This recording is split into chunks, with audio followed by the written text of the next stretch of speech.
I took the chassis out of the Philco. It took me a while to figure out how it actually comes out of there. I thought there would be more than 2 screws, but there are these front things which stick into holes in the front of the cabinet.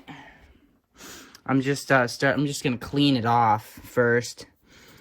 I'm removing the tubes. I'm gonna clean off the whole surface of the chassis because it's really pretty dirty. Yeah, I'm just gonna clean it all off, and then we'll start maybe looking at the underside. Here's the underside of the chassis. You can see this was very compact for its time. This is packed solid with capacitors, and it actually works. You know, I'm surprised this works like this with all these original capacitors. There wasn't even that much hum. And they're these old crappy... Look at that. Talk about a cold solder. That was never even soldered on. This is probably a replacement because all that sloppy soldering. What is this? 10 microfarad to 50 volts. And it leads to the power transformer. That is this one.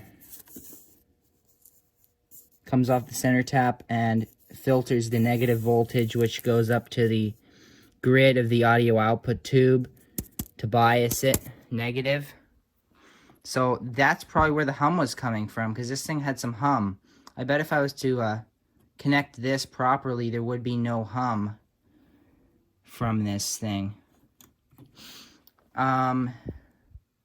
Also, remember the negative voltage, the positive AC voltage that was on the chassis? I think I know why, because this is the AC, no, wait a minute. Here's the AC power cord.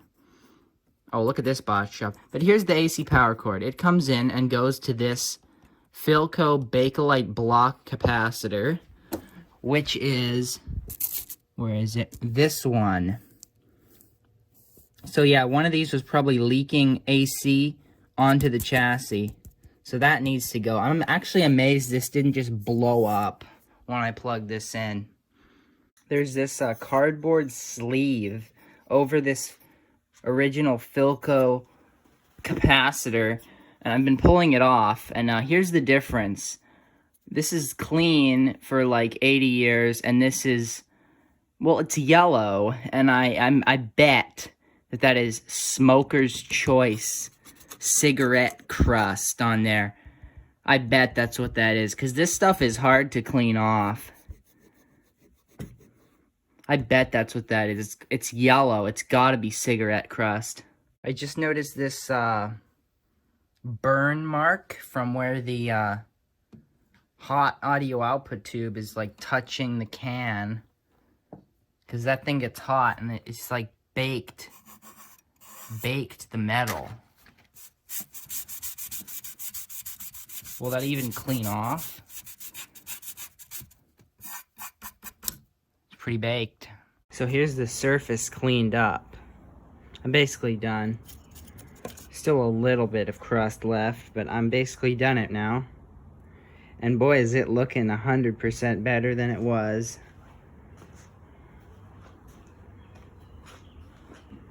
No more cigarette paste. All cleaned away. I'm outside today. I'm going to start replacing some of these filter caps. These are all still in circuit. I'm just going to take this project real slow and slowly replace stuff. I'm not going to try and do it all in one day. That would be stupid. So I'm just going to slowly replace parts and then try it out each time, because this thing's really packed solid, and if I made a mistake, it would be pretty hard to find. So it's working now, and I'm going to try it after I replace these 3 filter caps. So here it is with the filter caps replaced. Pretty good. I found an old speaker, like a TV speaker, and I harvested the little terminal strip and used it as like a tie point for these new capacitors, because here's the old capacitor, and I just soldered it on there, and then to like so that this will is not connected to the old one. And I don't know what these resistors are for. These come from out of the rectifier tube and then just to the first filter capacitor. I don't know why you would have these. It's pretty weird. Like, anyway, I'm gonna power it up now and see if it works better. And it's gonna. I turned it on and it didn't work. Can you see the problem? This is the problem. I forgot this whole wire, which goes up to that tube. So, of course, this thing is working horribly. This wire is supposed to connect to this filter capacitor right there. So I'm going to clip it in and then we'll see if it works. So here it is. It's working again. And at the City News Business Center, I'm Ari Rubinovich. City News Business is brought to you by... And if I unclip this wire, you'll see it totally dies. But if I crank the volume,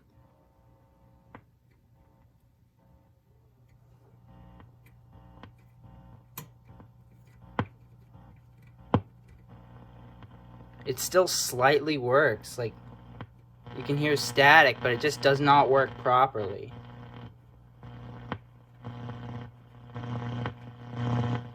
There's static, but you don't get any radio stations.